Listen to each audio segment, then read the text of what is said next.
break out the pumpkin spice lattes because our long, hot summer is finally over, which means no more heat waves, at least until next summer. And it's entirely possible those extreme temperatures will be back at some point. An event like that is likely to occur every 5 to 10 years by the middle of the century. So how do we plan for that? Well, it turns out the president is getting involved. And it feels like we ask this question almost nightly. What's it going to take to stop Portland's historic rise in gun violence? Well, Multnomah County just announced a massive all-hands-on-deck strategy. This is a crisis. Our community deserves safety. So let's dive into it, shall we? Here's the story. All hands on deck. I think that's what it's going to take, right? I know a lot of you feel the same way because you write in and tell me every single night. So keep writing in. Tell me what you think. What should we be covering? What do you think about the way we are covering the news that we bring to you every night here at 6 o'clock on KGW? Let me know. Email us at thestory@kgw.com. Find me on Facebook or Instagram, or use Twitter and the hashtag HeyDan. Let's get to our big story. I know all of the summer haters are rejoicing right now because it's finally fall.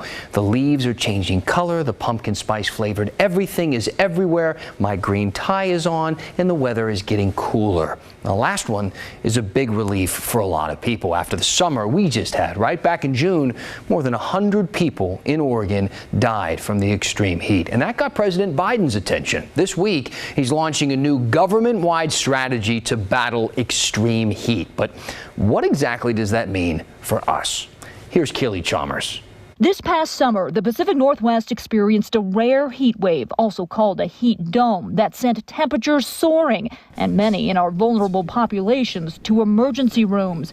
In Oregon, at least 115 people died from the extreme heat event, an event climate expert Erica Fleischman says will become more common. There have been projections that if emissions of greenhouse gases continue at current rates, an event like that is likely to occur every 5 to 10 years by the middle of the century. Fleischman is the director of the Oregon Climate Change Research Institute. She says climate change is making all types of weather more extreme, with one extreme event exacerbating another. Take, for example, the recent hurricanes in the South. The hurricane knocked out electricity, which meant that people did not have access to cooling. And so in the wake of the hurricane, they suffered from the heat. Extreme heat now ranks as the leading weather-related cause of death in the country, according to the National Weather Service. Having a national effort to improve protections for workers, to me, makes a lot of sense given the way climate change is heading. This week, President Biden launched a strategy to protect workers from the impact of rising temperatures linked to climate change.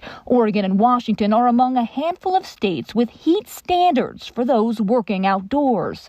In fact, heat stress can be deadly. Oregon enacted a temporary order this summer requiring employers to take certain steps when the temperatures rise above 80 degrees. Those steps include providing adequate supply of water, ample shade that's available near the work site, and the additional steps include requirements that supervisors stay in communication with their workers. And when temperatures rise above 90 degrees, employers are required to give workers cool down or rest periods every couple of hours. Right now, this is a temporary rule, but Oregon OSHA hopes to make it a permanent one by the end of the year. Fleischman says other ideas being tossed around include changing hours worked so that people aren't working in the heat of the day, and ensuring that people are aware of the signs of heat exhaustion or heat stroke and know they won't be punished for addressing them. And are able to take breaks and take care of their health and have protection so they're not penalized for perhaps a decrease in productivity, but needing to decrease that productivity in order to safeguard their health. Because safeguarding our health in a future of extreme weather is something we will all need to do. Keely Chalmers, KGW News. Such an important story. We want to bring in Chief Meteorologist Matt Safino now. You heard Keely Chalmers say it, that this was fueled by climate change, which makes us all wonder, how much has the climate changed and what's it going to look like this winter? What are we thinking? Right. So a couple things on that. First of all, it's hard to get the amount of the heat wave that we had this summer and not have a climate change component to that. Now, there have already been some early attribution studies done on that bear that out. There will be more that are done. The second part of the question about winter and fall, we're still going to see natural variation. I mean, that still happens. It's not like it's going to be hot all the time, but we've stacked the deck. And to that effect, let me show you this website. This is NASA's climate change website. The number I want to key in on here is here. It's the global temperature, which, according to NASA, has risen 2 degrees Fahrenheit since the beginning of the industrial age back in the 1880s here. That's a lot. It may not sound like a lot, but if you zoom in on this, like this, you can see it's all been up since the 1960s. There's been some variation year to year. And the reason 2 degrees, I know it doesn't sound like a lot, but that's because the oceans have such a massive capacity for absorbing heat. It takes a lot of heat to raise the Earth's temperature by 2 degrees, and that's what we've done. So that sets the stage for the kind of extreme weather that we've been seeing around here, not only locally, but all around the world. So to that effect, let's revisit just briefly our heat wave this summer, our historic heat wave. In case you forgot about it, as many of us would like to, we went from 108, which was a new all-time record high in Portland, to 112 to 116. Keep in mind that 116 is a full 9 degrees higher than our previous all-time record high of 107. That's an amazing jump. That's a lot. And remember, up in Canada, they set a national record of 121 at Lytton, Canada, and then the town burned down because of a wildfire. So it's not just the highs, though. The lows were also really warm. We had our all-time warmest night when we didn't drop below 75 on that Monday of the heat wave. And that's critical because it just doesn't allow us to cool off and recover from the really hot temperatures. It keeps our waterways and streams really hot as well. And of course, it wasn't just Portland. Look at Pendleton. 5 days of 104 or better, peaking at 117, which was only 2 degrees shy of Oregon's all-time record, which was set at Pendleton at 117 on the Tuesday of that heat wave. So what about the second part of Dan's question going into fall? Well, if we look at our fall temperatures, going back just to 1970, the last 50 years, we've seen an increase of about 2 degrees in Portland in our fall temperature, September, October, and November. We've also seen an increase in the number of fall days with above average temperatures, and we're not seeing a lot with below average temperatures.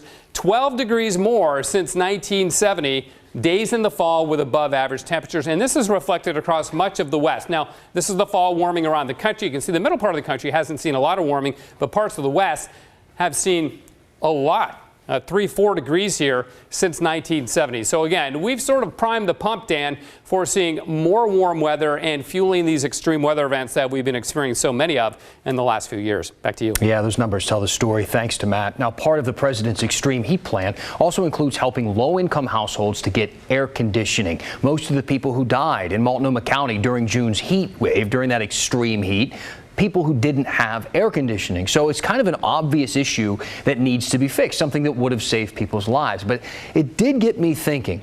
When you have more people with air conditioning, when you have the people who already have the air conditioning running them a lot more, doesn't that put a strain on our power grid? Last I checked, if you remember, we were leaving coal behind without a guaranteed replacement to meet the need. So let's check in real quick with Pat Doris.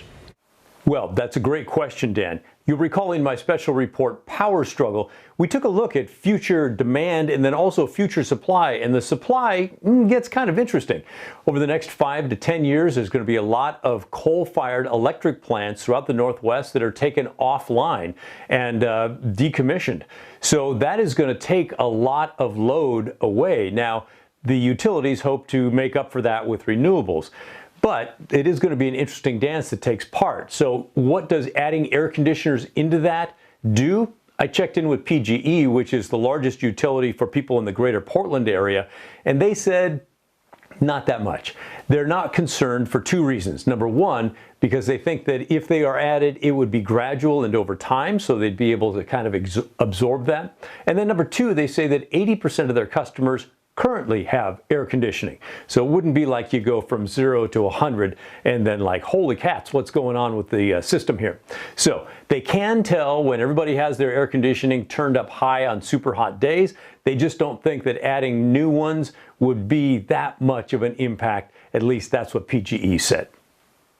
All right, Pat Doris, I'm going to add holy cats to my repertoire. I appreciate that. And I think you should add Pat's story, his special power struggle, to yours. It's on our KGW YouTube channel right now. It is an interesting watch. It'll get you thinking about important topics. Trust me, we got a link for you right now on our social media pages. Okay, let's switch gears for a moment. Maggie Vespa joining me in the studio. We want to talk about some of the solutions to Portland's frightening rise in gun violence. Multnomah County is investing millions of dollars into tackling this crisis with some new solutions. Maggie, you covered this story today. What did they say? Yeah, I did, and they called it all hands on deck, starting with the district attorney's office. They want to invest $1 million into hiring 4 new prosecutors and 2 new investigators. They will help handle the, frankly, overwhelming workload that is responding to homicides and prosecuting the killers. The county's also investing $2.8 million into public health programs, including a behavioral health response team of 7 mental health professionals who will respond to shooting scenes. Here's some of what we heard today. This is a crisis. Our community deserves safety. For many of the prosecutors in my office have been doing this for 20 or 30 years.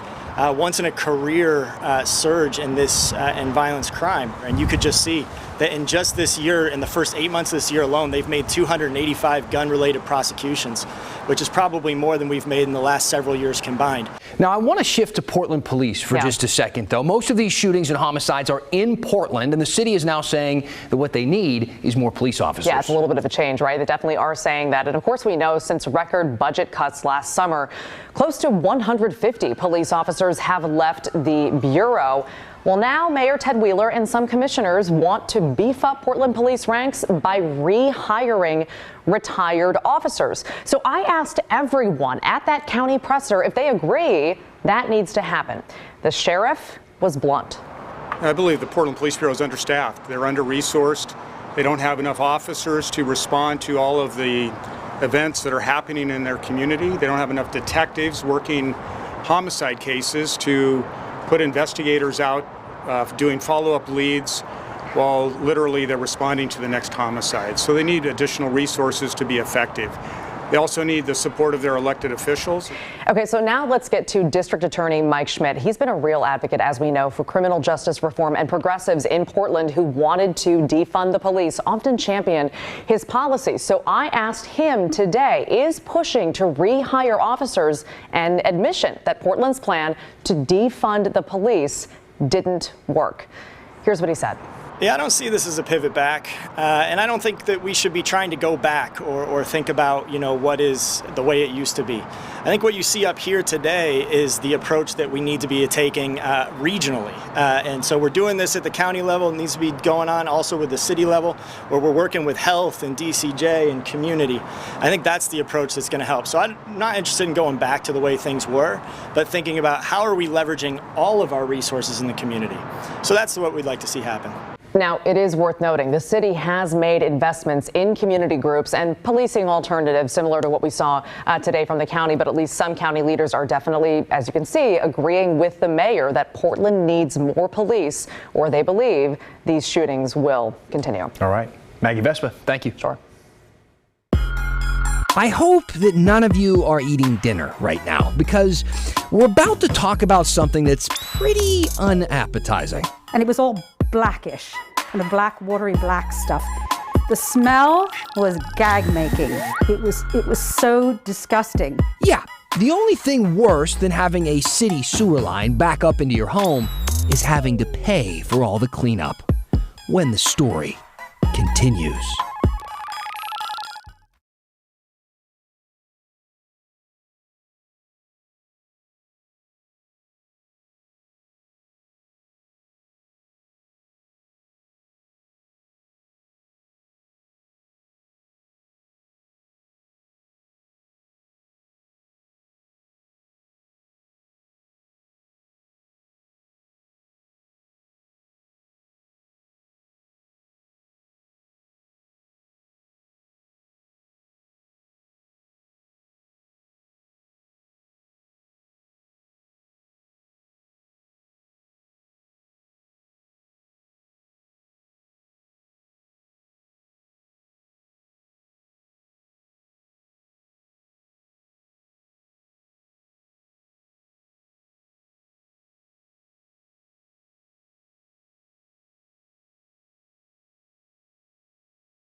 Welcome back. People using the hashtag HeyDan, emailing us at thestory@kgw.com. I appreciate all the comments and questions. We look through all of them. We consider them for our coverage to see what you want us to talk about on this show. And I usually address a few at the end of the show. So please keep them coming. And again, the hashtag HeyDan helps us find them. Also, we want to tell you about our Hey Help campaign as we do every week. This week, we're asking you to please consider donating to Girls Inc. of the Pacific Northwest. They work with schools and they help support and empower girls through mentoring programs and after-school groups. If you want to help them out, I'm sure they'd appreciate it. Just hold your phone up with the camera on to the QR code on your screen, and it'll take you to a donation page. You can also go to kgw.com/heyhelp. This is a micro donation drive. Just a little bit of money goes a long way. So if you can give $5, give 5. You can give 10, give 10. It doesn't matter. Everything really makes a big difference, and we can tell you that for sure. Last week, you helped raise $2,000 for With Love, which helps support foster families in Oregon. So you are helping those families, and I appreciate it very much. They also told us they got a lot of big donations of supplies for families too. So thank you to everyone for your generosity. Now, sir, there are some things that I think that everybody just kind of takes for granted, right? Until you lose those things, until something goes wrong, like let's say flushing the toilet. A backup in the bathroom is a mess that nobody wants to deal with. So imagine the nightmare when a big city sewer line backs up, reversing the flow, flooding basements with toilet water. Yeah, gross. And if that isn't bad enough, investigative reporter Iboshi found homeowners are often the ones on the hook for thousands of dollars to clean up the mess. It started when I was doing laundry and the water started pouring out. It wasn't draining off. Aunt Louise Vernon, I was completely freaked. Got a raw deal. At first, it was just water. So after a city sewer line backed up last June, it had flown up from here, went all the way around, flooding the basement of her southeast Portland home. And it came around here, past the furnace, and it was all blackish, kind of black, watery black stuff. The smell was gag-making. It was so disgusting. As nasty toilet water and raw sewage overflowed from her floor drain, Aunt Louise scrambled to find help. Well, I called a bunch of companies right away because it was pretty clear I had to do something. It wasn't something you could wait. A plumber helped identify the problem. Then cleanup crews spent several days drying out the basement and decontaminating her home. Then when I got the bill for $5,200 plus, I was practically in fetal position. And this total cost, I'm a senior, my income is Social Security. That's 4.5 months of my yearly Social Security income.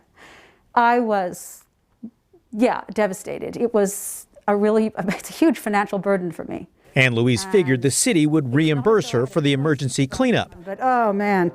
After all, the city crew that responded from the Portland Bureau of Transportation clearly noted responsibility falls on the city.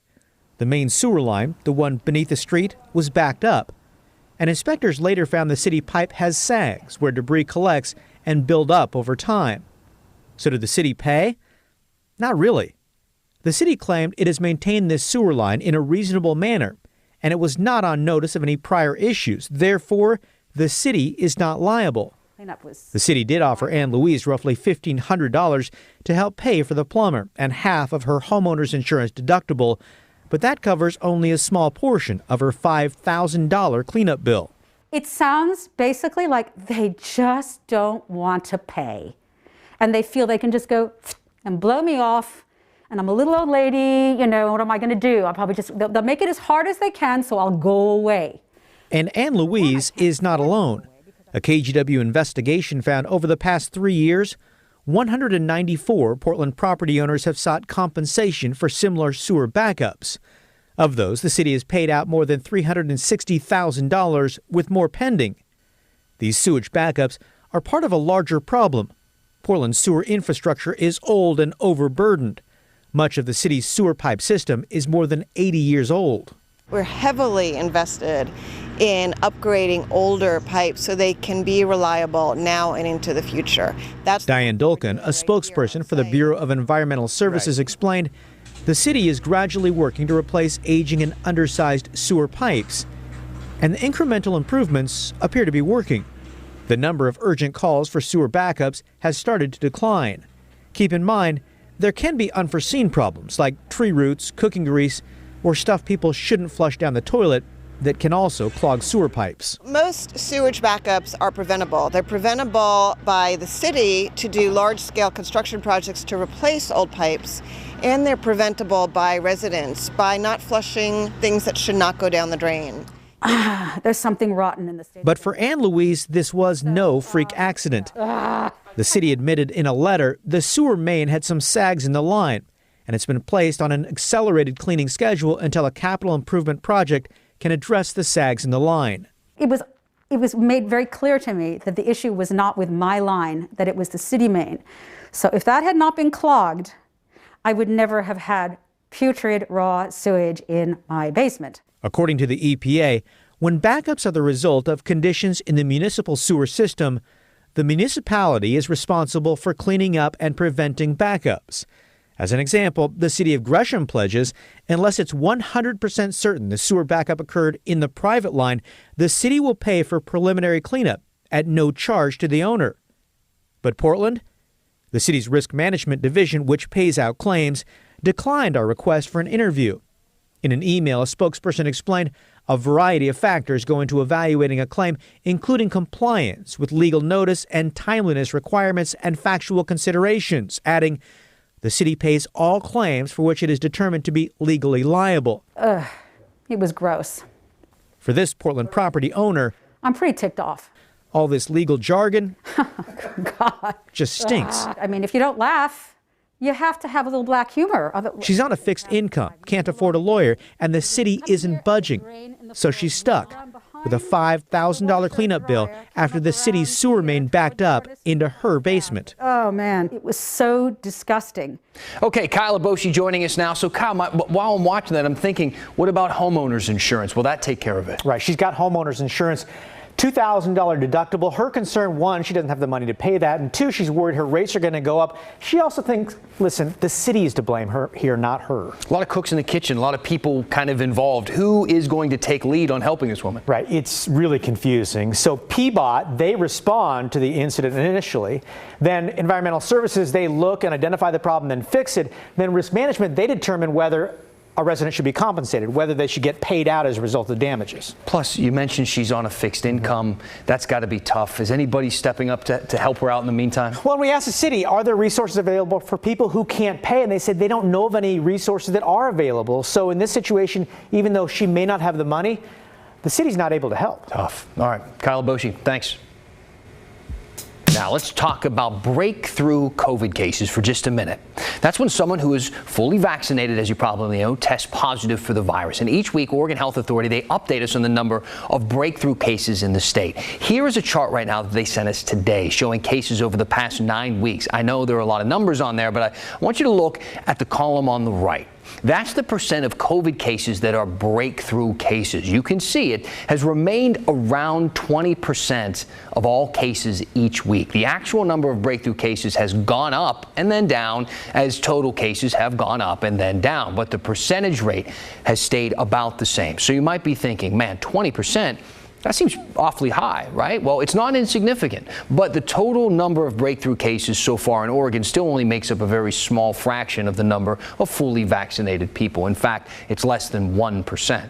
And just to throw some more numbers at you, let's look at the hospitalizations and the deaths. Less than 5% of people who have gotten breakthrough cases end up being hospitalized, and less than 1% have died. So you can still clearly see it's pretty obvious that vaccines are working to prevent severe COVID, most certainly death. All right, keep sending in your questions and comments. Use that email, thestory@kgw.com, or the hashtag HeyDan on Twitter. I'll read a few when we finish this up next.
All right, I want to address two questions I got from the same person tonight. Jennifer on Twitter wrote in and said, the city of Portland is looking to hire more officers, prosecutors, lawyers, that sort of thing to take care of the gun problem.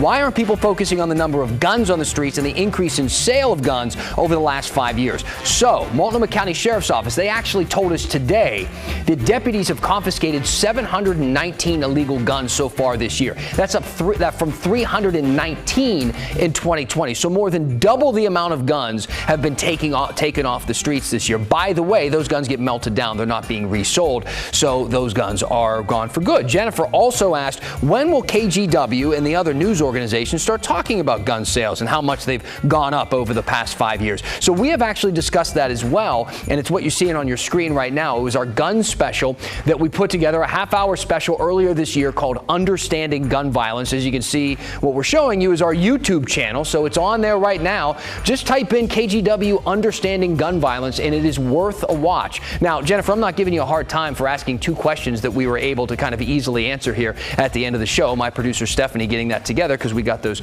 questions a little earlier in the show. But that's what this show is for, is so you can ask these questions. People are busy, man. You got jobs, you got kids, you got a life. You can't be searching the news all day looking for all this stuff. That's us. That's for us to do. Use that hashtag HeyDan. We'll do the work for you. Keep watching. Keep checking in with us at 6 o'clock. We'll keep doing the hard work for you. See you tomorrow.